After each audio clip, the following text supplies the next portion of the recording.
Secret recipe MDH का जीरा SIP जल जीरा मसाला। सिप सिप जीरा सिप MDH का जल जीरा सिप MDH का जल जीरा सिप।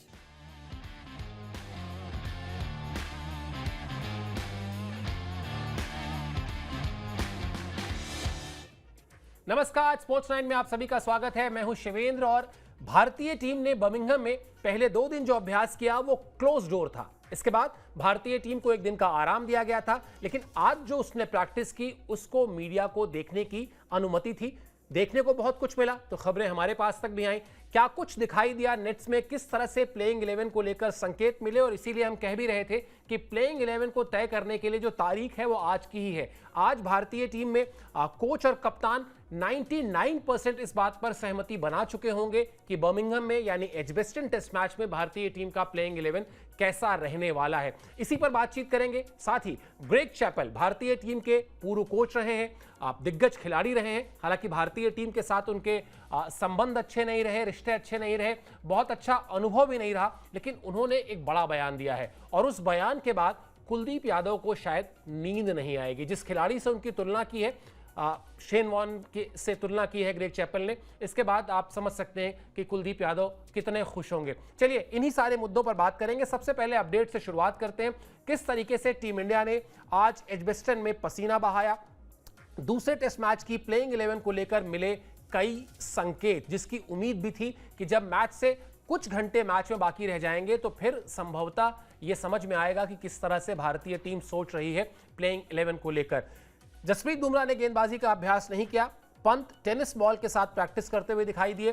2 जुलाई से एजबेस्टन टेस्ट मैच खेला जाना है। अब इसमें 2 पॉइंट्स बड़े इंपॉर्टेंट हैं, चूंकि सबसे ज्यादा क्यूरियोसिटी, सबसे ज्यादा उत्सुकता भी जो है वो जसप्रीत बुमराह को लेकर ही थी। इसकी शुरुआत कहां से हुई? शुरुआत हुई कि जब भारतीय टीम रवाना होने वाली थी इंग्लैंड के लिए, तब भारतीय टीम के कोच गौतम गंभीर ने कहा कि 5 टेस्ट मैच हैं जरूर, लेकिन बुमराह 3 ही खेलेंगे।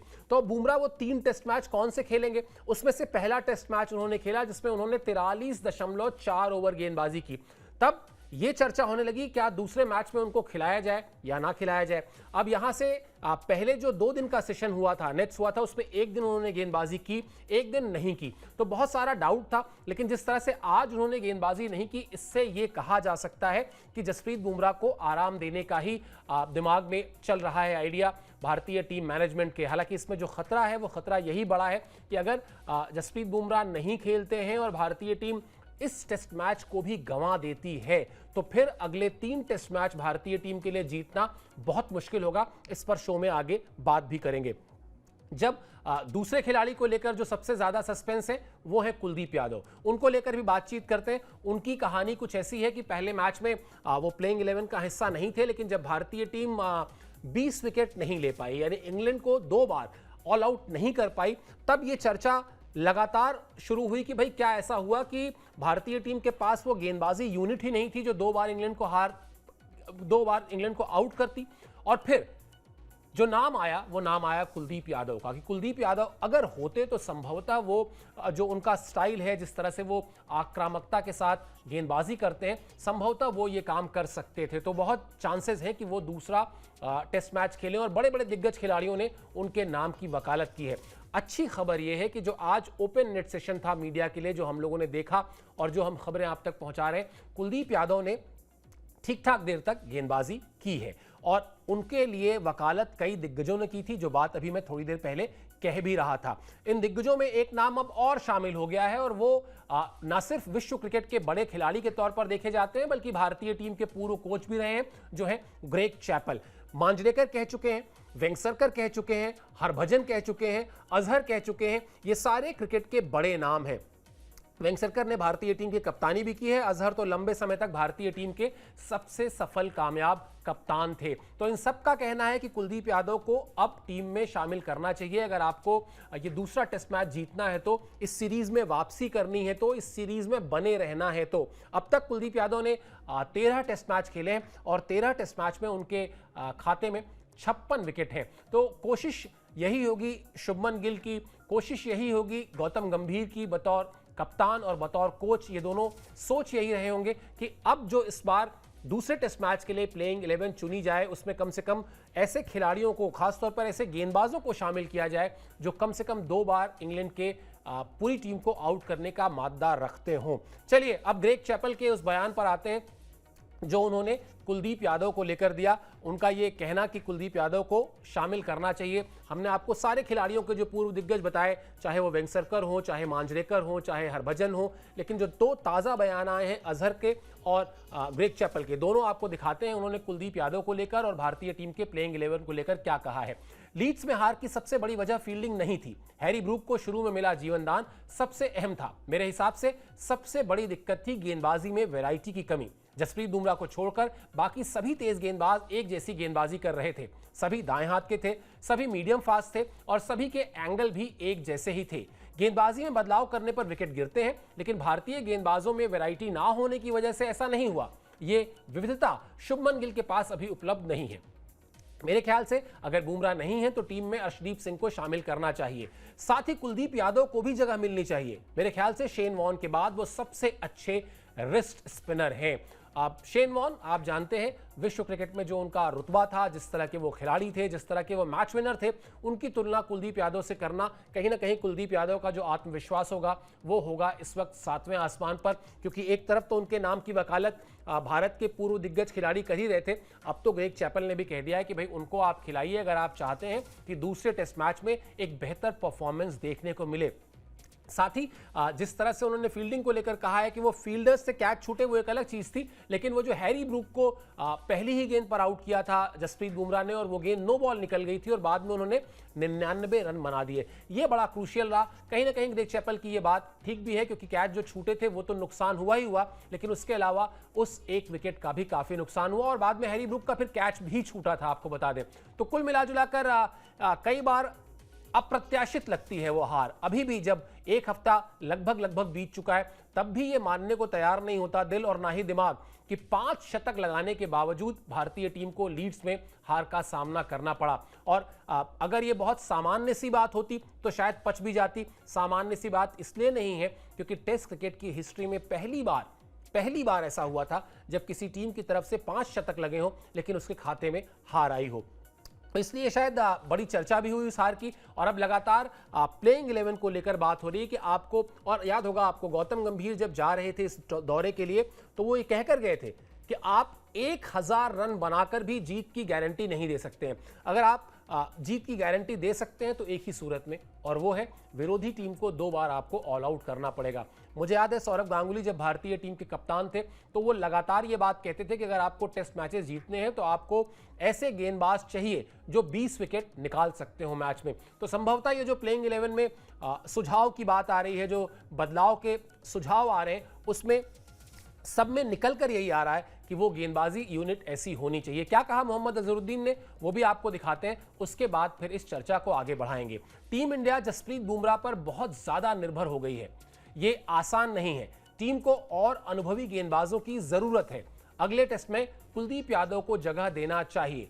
पिछले टेस्ट मैच में हम निचले क्रम के बल्लेबाजों के ना चलने से हारे, लेकिन अब वो समय है जब हमें सही खिलाड़ियों को चुनना चाहिए, गेंदबाजी को असरदार बनाना होगा। मोहम्मद अजहरुद्दीन लंबे समय तक भारतीय टीम के सबसे कामयाब कप्तान रहे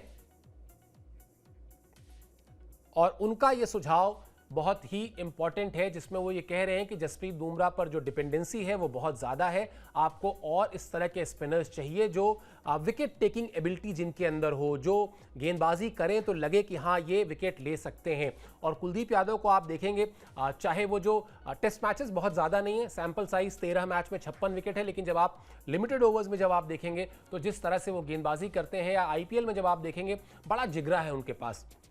मुझे याद है बिशन सिंह बेदी अब तो खैर नहीं रहे, लेकिन जब वो मूड में होते थे और कभी कदार प्रेस कॉन्फ्रेंस वगैरह जब कोई है इंपॉर्टेंट, मान लीजिए DDCA से जुड़े किसी मुद्दे पर या किसी भी मुद्दे पर प्रेस कॉन्फ्रेंस खत्म हो जाए और वहाँ पर आप उनके साथ बैठिए तो बड़े प्यार से बातें करते थे, जैसे परिवार के बड़े बुजुर्ग होते हैं उस तरह से। और वो ये बात हमेशा कहते थे कि स्पिनर्स के अंदर ना जिगरा होना चाहिए, उसके अंदर डर नहीं होना चाहिए कि मैं गेंद फेंकूंगा, अगर मैंने फ्लाइट कराई और बल्लेबाज ने छक्का मार दिया या बल्लेबाज ने एक शॉट खेल दिया और मेरे ओवर में ज़्यादा रन चले गए तो कप्तान गुस्सा हो जाएगा या मेरी टीम में जो जगह है वो खतरे में पड़ जाएगी। बल्कि उसको ये सोचना चाहिए कि ठीक है, बल्लेबाज मारेगा 4 चौके मार ले, लेकिन last laugh will be mine. Over खत्म होगा तो मेरे चेहरे पर मुस्कान होगी, क्योंकि 5वीं बॉल पे मैं उसको आउट कर चुका होऊंगा। तो वो जो विश्वास होता है अपनी गेंदबाजी पर, वो विश्वास कुलदीप यादव की गेंदबाजी में है। और इसीलिए हर तरफ से, मतलब पिछले टेस्ट मैच के बाद से अगर आप देखेंगे तो हर तरफ से अगर कोई नाम आया है और उसको आप कॉमन निकालेंगे तो उसमें कुलदीप यादव का नाम हर जगह पर है। हर कोई ये कह रहा है कि भाई उनको लेकर आइए आप प्लेइंग 11 में। और आज जो नेट्स हमने देखा उसके बारे में बता दें आपको, रविंद्र जडेजा भी ड्रॉप हो जाएं अगर, तो कोई बड़ी बात नहीं है। नीतीश कुमार रेड्डी ने बहुत देर बल्लेबाजी की है। अब ये बड़ा चौंकाएगा, अमूमन भारतीय टीम में ऐसा होता नहीं है, लेकिन अगर इस टेस्ट मैच की टीम में 3 चेंजेस भी दिखाई दें दूसरे टेस्ट मैच की टीम में पहले टेस्ट मैच के मुकाबले में, तो कम से कम मुझे कोई ताज्जुब नहीं होगा। और ये सब कुछ क्यों हो रहा है? ये सब कुछ इसलिए हो रहा है क्योंकि अब एजबेस्टन में भारतीय टीम के लिए करो या मरो की लड़ाई है। हमने आपसे पहले भी कहा था कि इस पर चर्चा करेंगे आगे। अब ये कोई फैक्ट नहीं है, ये कोई तथ्य नहीं है कि अगर 2 मैच आप हार गए तो आप सीरीज जीत नहीं सकते हैं, लेकिन व्यवहारिकता की कसौटी पर आप इस बात को सोचिए। आप प्रैक्टिकल अप्रोच के साथ सोचिए कि अगर भारतीय टीम पहले 2 टेस्ट मैचेस हार जाती है तो उसके बाद भारतीय खेमे का आत्मविश्वास कहां होगा और इंग्लिश टीम का जो खेमा है उसका आत्मविश्वास कहां होगा। निश्चित तौर पर भारतीय टीम के लिए चुनौती जो है फिर बढ़ती ही जाएगी। और इसीलिए हम कह रहे हैं कि एजबेस्टन में भारत के लिए ये करो या मरो की लड़ाई है। सीरीज में बने रहने के लिए दूसरे टेस्ट मैच में जीत जरूरी है। एक और मैच अगर आप हारते हैं तो फिर आप टेस्ट सीरीज में 2-0 से पीछे हो जाएंगे। 5 मैचेस की सीरीज है और 5 मैचेस में 2 मैच से पीछे हो जाना, पहले दोनों मैच हार जाना, उसके बाद सीरीज में वापसी का रास्ता बड़ा मुश्किल हो जाता है। आप ये कह सकते हैं कि उसके बाद क्रिकेट भले ही बहुत अनिश्चितताओं का खेल है, लेकिन इतनी भी अनिश्चितताओं का खेल नहीं है कि अगर आप पहले 2 टेस्ट मैच नहीं खेले हैं, नहीं जीते हैं, उसके बाद आप अचानक इतने बदलाव कर देंगे या अचानक आपका आत्मविश्वास ऐसा हो जाएगा या अचानक आपके खेल के लेवल में, प्रदर्शन के स्तर में ऐसा सुधार आ जाएगा कि आप 3 टेस्ट मैच लगातार जीत लेंगे। विरोधी टीम के घर में इंग्लिश कंडीशंस में मुश्किल लगता है। और जसप्रीत बुमराह आपको वो तीनों टेस्ट मैच में भी नहीं मिलने वाले हैं, अब उनको टेस्ट मैच 2 ही खेलने। तो ये सारे पॉइंट्स हैं, इसीलिए ये लगता है कि भाई अगर आपको सीरीज में बने रहना है तो लगा दीजिए पूरी ताकत इस टेस्ट मैच में, झोंक दीजिए अपना पूरा शरीर और निकाल के दीजिए वो रिजल्ट जो आप पहले टेस्ट मैच से एक्सपेक्ट कर रहे थे, जहां पर आपको कई बार वो मौके मिले जब आप भारतीय टीम जीत सकती थी, उन मौकों को ग्रैब करके, लेकिन आपने कैचेस छोड़े, आपके पुछल्ले बल्लेबाजों ने रन नहीं किए, आपने फील्डिंग बहुत खराब की। कैचेस जो छूटे वो तो चलिए एक चीज है, उसके अलावा आउटफील्ड में जो फील्डिंग हुई वो भी बहुत लेथार्जिक किस्म का अप्रोच दिखाई दिया, बहुत ही सुस्त दिखाई दिए। और पुछल्ले बल्लेबाजों में तो मुझे लगता है शायद ओवर कॉन्फिडेंस या कॉम्प्लिसेंट आप कह लें कि शायद ऐसा लगा कि 450 रन जोड़ दिए बहुत होते हैं, इस पे तो हम जीत जाएंगे, 450 रन इंग्लैंड की टीम कहां ही बना पाएगी। या फिर जब लक्ष्य देने की बारी थी 350 रन बनाने के बाद आपको लगा कि चौथी पारी में 350 रन कहां ही बनते हैं, कहां ही बनाए इंग्लैंड ने बना के दिखा दिए। 188 रन पर पहला विकेट गिरा था। तो ये दिखाता है किस तरह से इंग्लिश टीम की जो प्रिपरेशन थी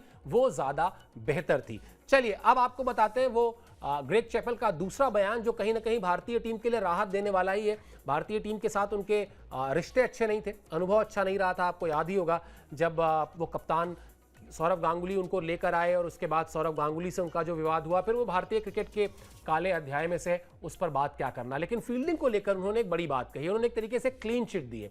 उनका ये कहना है कि लीड्स में भारत ने कई कैच छोड़े, जबकि यशस्वी जायसवाल और रविंद्र जडेजा दोनों ही अच्छे फील्डर्स हैं। मैंने देखा कि उनसे जो कैच छूटे उसमें कोई तकनीकी दिक्कत नहीं थी, बल्कि गेंद हथेली से चिपकी ही नहीं। ये किसी भी बेहतरीन फील्डर के साथ हो सकता है। यशस्वी से एक कैच ऐसा छूटा जो बाउंड्री की तरफ से उन्होंने भागते हुए प्रयास किया था, वो एक नीचा कैच था। मैं ये कह सकता हूं कि क्रिकेट में सबसे मुश्किल कैच यही होता है। अब ये एक तरीके से भारतीय टीम की फील्डिंग को आपने बढ़ावा ही दिया है। आपने कहा कि चलो एक मैच खराब गया कोई बात नहीं। और अगर पिछले कुछ साल अगर आप उठाकर देखेंगे भारतीय टीम की परफॉर्मेंस को, तो ऐसा बहुत कम हुआ है। भारतीय टीम कहीं ना कहीं एक बेहतर फील्डिंग साइड बनकर उभरी है। भारतीय टीम की फील्डिंग पर जिस तरह से महेंद्र सिंह धोनी के एरा में शुरुआत हुई, जब उन्होंने कई खिलाड़ियों को ये कह के बाहर किया टीम से कि भाई उनके आसपास से रन्स लीक हो जाते हैं, अगर उनके पास 1 रन चाहिए तो वो 2 रन चला जाता है, 2 रन जाने हो तो 3 रन ले लेता है बल्लेबाज। तो ये जो परंपरा थी वो विराट कोहली के समय में पीक पर गई, जहां पर फील्डिंग को लेकर, फिटनेस को लेकर बहुत ज्यादा तरजीह दी जाती थी। रोहित शर्मा ने भी बतौर कप्तान इसका प्रयास किया कि भाई फील्डिंग अच्छी होनी चाहिए, लेकिन अब ये जो पहला मैच शुभमन गिल की कप्तानी में भारतीय टीम ने खेला, वहां बहुत खराब फील्डिंग देखने को मिली।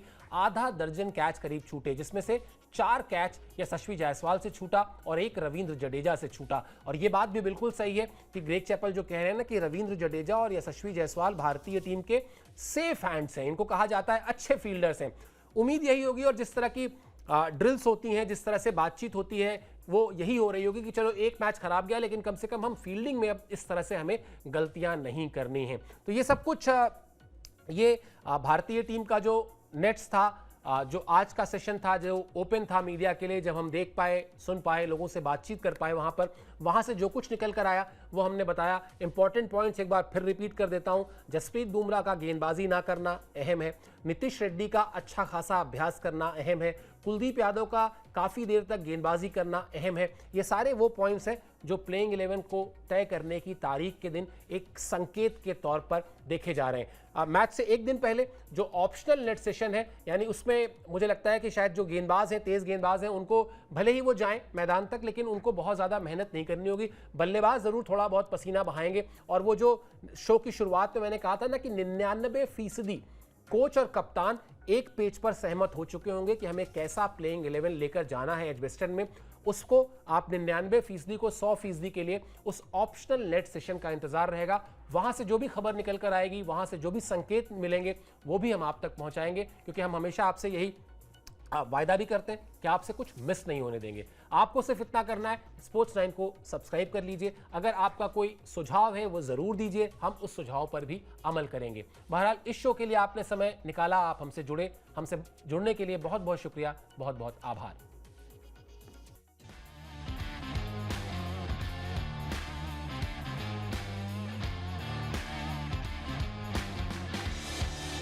ये है सीक्रेट रेसिपी MDH का जीरा सिर्फ जलजीरा मसाला। Sip, sip, jeera sip, MDH का जलजीरा और जीरा sip, MDH का जलजीरा, जीरा sip.